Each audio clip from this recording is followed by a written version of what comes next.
ഈ സൺഡേ എന്താ പരിപാടി? സൺഡേ ഇപ്പം പ്രത്യേകിച്ച് പരിപാടിയൊന്നുമില്ല. ഇനിയിപ്പം ജോലിയായിട്ട് വല്ല തിരക്ക് വരികയാണെങ്കിൽ മാത്രമേ ഉള്ളൂ. നിനക്ക് കടല വേണോ? ആ. എന്നാ പിടിക്കും ചേട്ടാ, 2 കടല.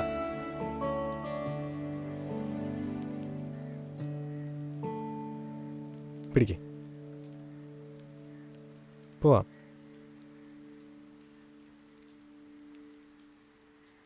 ആ അത് ശരി, ഇതുവരെ പൊടിച്ചില്ലേ? ഇത് രണ്ടും കൂടെ ഞാൻ ഇങ്ങനെ ഇങ്ങതാ.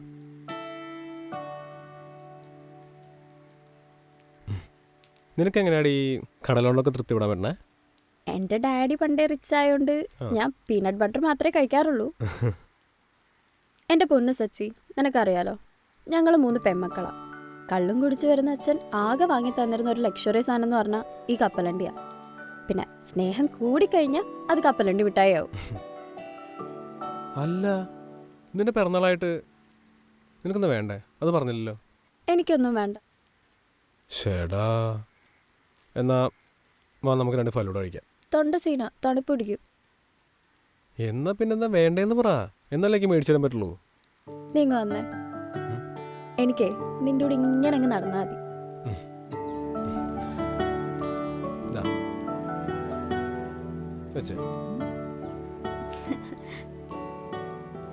നമ്മുടെ കയ്യിൽ കുറച്ച് ക്യാഷ് കൂടി ഉണ്ടായിരുന്നുണ്ടെങ്കിൽ നന്നായി ജീവിക്കായിരുന്നു അല്ലേ? ദേ, ബസ് സ്റ്റോപ്പ് എത്താറായി. നമുക്കൊരു ബർത്ത്ഡേ സെൽഫി എടുത്താലോ? അത് ഈ കുട മടക്കട്ടെ.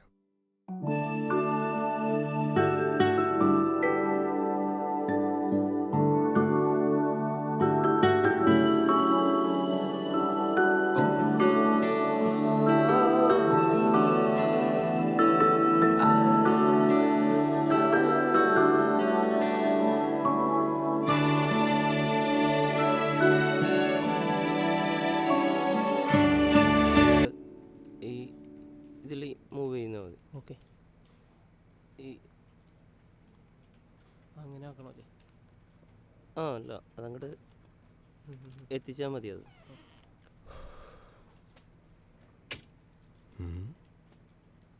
ആ സച്ചി, നിന്നെ HR അന്വേഷിക്കണ്ടായിരുന്നു കേട്ടോ. എന്താണെന്നറിയില്ല, എന്തോ ജോലി സ്ഥിരപ്പെടുത്തുന്ന കാര്യമൊക്കെ പറയുന്നുണ്ടായിരുന്നു.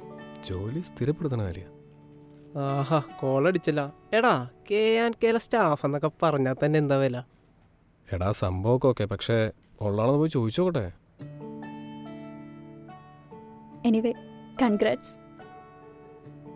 വൈകിട്ട് ട്രീറ്റ് ഉണ്ട് കേട്ടോ, മറക്കണ്ട. നിങ്ങൾക്ക് എന്നും ട്രീറ്റ് അല്ലേ? നമ്മളെല്ലാം അറിയണ്ടട്ടാ. അല്ലേ സെലിനെ? എനിക്കറിയില്ല. എന്റെ പൊന്നോ, എന്തൊരു തുണയാണിത്. നീയല്ലേ പറഞ്ഞ അവരവിടെ കണ്ടു ഇവിടെ കണ്ടെന്നൊക്കെ? കണ്ടുന്നല്ല ഞാൻ പറഞ്ഞുള്ളൂ. അത് ശരി, ഇപ്പൊ അങ്ങനെയാ? നിക്ക്, ആദ്യം നീ അങ്ങോട്ട് പൊക്കോട്ടെ, എന്നിട്ട് നമുക്കെല്ലാം ശരിയാക്കാം.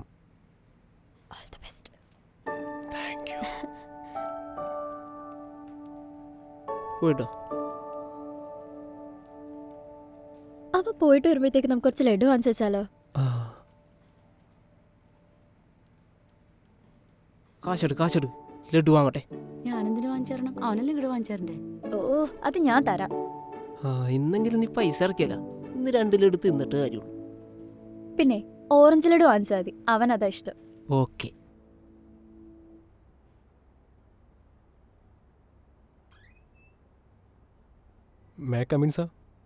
ആ വാ വാ വാ വാ. ഇൻസ്റ്റാഗ്രാം കണ്ടുപിടിച്ച സുക്കർബർഗിനെ സമ്മതിക്കണം. ചിരിച്ച് മനുഷ്യൻ്റെ ഊപ്പാട് കളിക്കി. സത്യം പറഞ്ഞാൽ ഇൻസ്റ്റ കണ്ടുപിടിച്ചത് സക്കർബർഗ് അല്ല, അത് കെയിൻ സിസ്റ്റം മൈഗ്രേക്കറോ. പിന്നീട് അത് ആ കമ്പനി സക്കർബർഗ് മേടിച്ചെന്നേ ഉള്ളൂ. തനിക്കെല്ലാം അറിയാല്ലേ?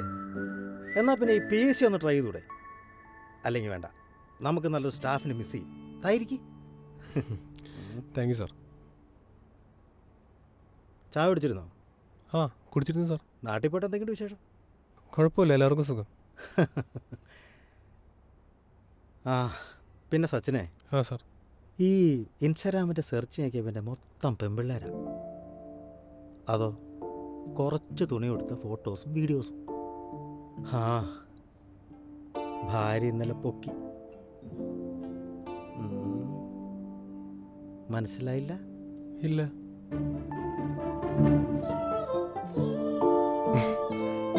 പുറത്ത് നിന്ന് ഇൻസ്റ്റാഗ്രാം തുറക്കാൻ പറ്റാത്ത അവസ്ഥയായി. ഒന്ന് ഓഫാക്കി താ.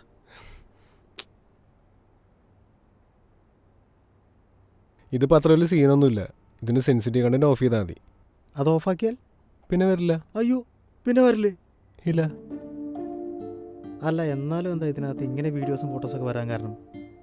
അത് പിന്നെ ഇത് മാത്രം കാണുകൊണ്ടായിരിക്കും. ആ, അത് ഓഫ് ചെയ്തേരെ. ഓഫ് ചെയ്തിട്ടുണ്ട്. അതെ, ഇതെങ്ങനെയാണ് ഓൺ ചെയ്യേണ്ടതെന്ന് പിന്നെ ഒന്ന് പറഞ്ഞു തരണേ. ആ പിന്നെ ജോലിയൊക്കെ എങ്ങനെ പോകും? ആ സാർ, നന്നായി പോകുന്നു. ഇപ്പോൾ സച്ചിനിപ്പോൾ എത്ര വയസ്സായി? എനിക്കിപ്പം 29 കഴിഞ്ഞു സാർ. ഓ, അപ്പോൾ സെറ്റിലാവാനുള്ള പ്രായമൊക്കെ ആയി.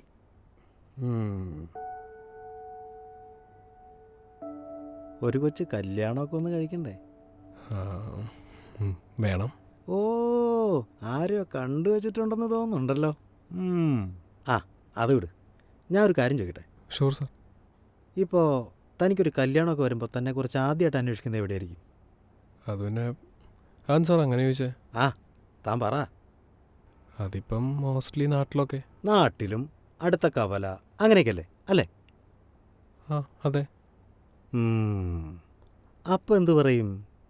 അവനിവിടെ KNK ഇൻ്റർനാഷണൽ ഇലക്ട്രിക്കൽ എഞ്ചിനീയറാണ്, സ്ഥിര ജോലി, സ്ഥിര വരുമാനം അങ്ങനെയൊക്കെയല്ലേ?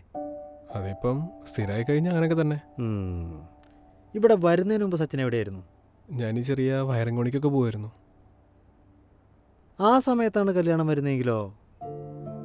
വയറിങ് പണിക്ക് വരുന്ന ഒരുത്തൻ അങ്ങനെയല്ലേ ഉള്ളൂ. അതുകൊണ്ട് ഈ സമയത്ത് നിനക്ക് പറ്റിയ പണി ഇത് തന്നെ. പിന്നെ നമ്മുടെ കമ്പനി നിനക്ക് സാലറി കൂട്ടിത്തരാൻ തീരുമാനിച്ചിട്ടുണ്ട്. 2 വർഷമായില്ലേ താനിവിടെ ജോലിക്ക് വരാൻ തുടങ്ങിയിട്ട്. Thank you sir. നിനക്ക് ഞങ്ങൾ 1000 രൂപ കൂട്ടിത്തരാൻ തീരുമാനിച്ചിട്ടുണ്ട്. സന്തോഷമായില്ലേ? എന്താ സാർ 1000 രൂപയോ? സാർ ഞാനിവിടെ വന്നപ്പോൾ എൻ്റെ സാലറി 10,000 രൂപയായിരുന്നു. ഇപ്പോൾ 2 വർഷമായി. വന്ന സമയത്ത് 6 മാസം കഴിഞ്ഞിട്ട് 14,500 രൂപ ആക്കി തരാമെന്നാണ് പറഞ്ഞേ. എന്നിട്ട് 1 രൂപ പോലും കൂട്ടിയിട്ടില്ല. എന്നിട്ടിപ്പോൾ 2 വർഷത്തിന് ശേഷം 1000 രൂപയോ? സാറിനൊരു കാര്യം അറിയോ? ഈ എറണാകുളത്ത് നമുക്ക് ജീവിക്കണമെന്നുണ്ടെങ്കിൽ എത്ര രൂപ വേണമെന്ന്? പിന്നെ PF ബാക്കി കട്ടിങ് കഴിഞ്ഞാൽ എൻ്റെ കയ്യിൽ എത്ര വരണേന്ന് സാറിന് അറിയോ? അതിപ്പോൾ നോക്കേണ്ടി വരും. ഞാൻ ക്വിറ്റ് ചെയ്യാൻ പോകണം സാറേ. അപ്പോൾ ഞാൻ പറഞ്ഞത് തനിക്കൊന്നും മനസ്സിലായില്ലേ? മനസ്സിലായിട്ടില്ല, ഇനി മനസ്സിലാവാനും പോകണില്ല. ഞാൻ എന്തിനാ എഞ്ചിനീയറിംഗ് പഠിച്ചതെന്ന് എനിക്ക് മനസ്സിലായിട്ടില്ല. കാശിലാഞ്ഞിട്ട് ഈ കമ്പനിയിൽ എന്തിനാ ജോലിക്കരുതെന്ന് എനിക്ക് മനസ്സിലായിട്ടില്ല. Reputation. Just hell with the reputation. ആണോ? എന്നിട്ട് സാർ നേരത്തെ പറഞ്ഞില്ലേ ആ വയറിംഗ് പണി, അതിന് പോയൊരു ദിവസം 1000 രൂപ വെച്ച് കിട്ടും. പിന്നെ കല്യാണം, അതുപോലെ ആ ജോലിക്ക് പോയി കഴിഞ്ഞാൽ പെണ്ണ് കിട്ടില്ല ഒന്നുമില്ലല്ലോ. കുഴപ്പമില്ല. അതൊക്കെ നീ ഇപ്പോൾ പറയും. ഇല്ല സാറേ, സത്യം പറഞ്ഞാൽ മടുത്തു. സാലറി ഇന്ന് കൂടും നാളെ കൂടുന്നു കരുതി കടം കൊടുക്കാനുള്ള അടുത്ത് അവധി പറഞ്ഞാൽ മടുത്തു. സാറിനൊരു കാര്യം അറിയോ? ഞങ്ങളുടെ കുടുംബത്തിലൊരു അസുഖം വന്നാൽ താളം തെറ്റുന്ന കുടുംബം വെച്ചിട്ടാണ് സാർ ഞങ്ങളുടെ ഈ ടെൻഷനും പ്രഷറും വേറെ. ഞാൻ വല്ല വയറിംഗ് പണിക്ക് ചുമരുത്തി വിളിക്കാനോ പൊക്കോളാം. അതാകുമ്പോൾ ഈ ടെൻഷനും പ്രഷറൊന്നും ഇല്ലല്ലോ. പിന്നെ എന്നെ ഇഷ്ടപ്പെടുന്നൊരു പെണ്ണുണ്ട് അവിടെ. അവിടെ എന്നെ പ്രേമിച്ചത് ഈ ജോലി ഉണ്ടോന്നല്ല, ഞാൻ അവളെ തന്നെ കെട്ടിക്കോളാം. എടോ, താൻ തൻ്റെ ജീവിതം കളയാണ്. 2 കൊല്ലം ഞാൻ നിങ്ങൾക്ക് വേണ്ടി പണിയെടുത്തില്ലേ? അന്ന് കളഞ്ഞ ജീവിതം അത് തിരിച്ചു പിടിക്കാൻ പറ്റി ഞാൻ നോക്കട്ടെ. Okay, as you wish. എടാ, മറ്റൊന്ന് ഓണാക്കാൻ പറഞ്ഞു എന്നിട്ട് ഓടാ.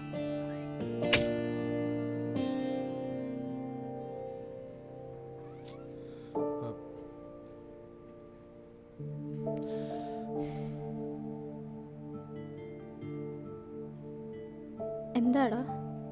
ഞാൻ നിർത്തിയിട്ട് ഇവിടുത്തെ പണി.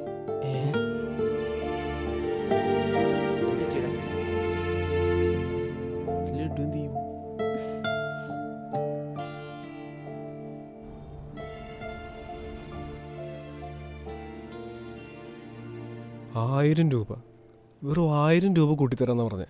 ഞാൻ 2 വർഷം ജോലി ചെയ്തതിൻ്റെ കൂലി. എടാ, ഇവിടെ 5 വർഷം ജോലി ചെയ്തിട്ട് എനിക്ക് 10,000 രൂപ ശമ്പളം. അതെനിക്ക് മനസ്സിലാവാത്തേ. സത്യം പറഞ്ഞാൽ നാട്ടിൽ ആശാനോട് പണിക്ക് പോകുമ്പം ഒന്നും അറിയേണ്ട ആവശ്യം ഉണ്ടായിരുന്നില്ല. പിന്നെ നാട്ടിൽ നിന്ന് രക്ഷപ്പെടണം, പുറത്തൊക്കെ ഒന്ന് പോകണം എന്ന് പറഞ്ഞിട്ട് എറണാകുളത്തേക്ക് വന്നേ. ഇവിടെ വന്നിട്ടാണെങ്കിൽ നിന്നെ കണ്ടതല്ലാതെ വേറൊരു നല്ല കാര്യം എൻ്റെ ലൈഫിൽ നടന്നിട്ടില്ല. ഇനിയിപ്പം ആരെങ്കിലും ശാപമായിരിക്കുമോ? ശാപം കോപ്പാണ്. എടാ, നീ അടുത്ത പരിപാടി നോക്ക്. ഈ കമ്പനി പൂട്ടിയാൽ നീ ജീവിക്കില്ലേ? നമ്മൾ ജീവിക്കില്ലേ?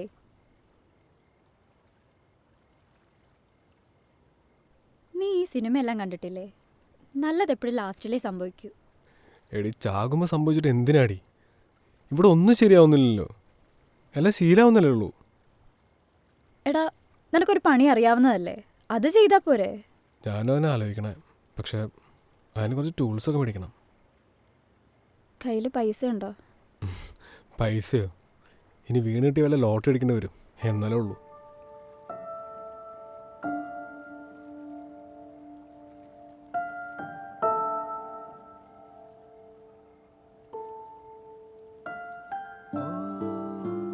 അല്ല, നീ എന്ത് ഉദ്ദേശിക്കണേ? നീ ഇത് വെക്ക്. എടി ഇതൊന്നും വേണ്ട, നീ വെച്ചേ. എടാ, കാര്യം നടക്കട്ടെ. പിന്നെ ഇത് വിൽക്കണ്ട, പണയം വെച്ചാൽ മതി. അമ്മയുടെയാ, പിന്നെ തിരിച്ചെടുത്ത് തരണം.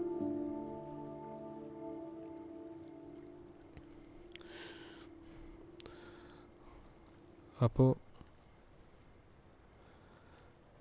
അപ്പം നീ എന്ത് ചെയ്യും? എടാ, നമ്മളെപ്പോലുള്ളവർക്ക് വേണ്ടിയിട്ടല്ലേ ദൈവം ഈ റോൾഡ് ഗോൾഡ് കടകളൊക്കെ സൃഷ്ടിച്ചേക്കുന്നത്. നീ വാ, ഒരെണ്ണം സെലക്ട് ചെയ്യ്, വാങ്ങി തന്നിട്ട് പോയാൽ മതി.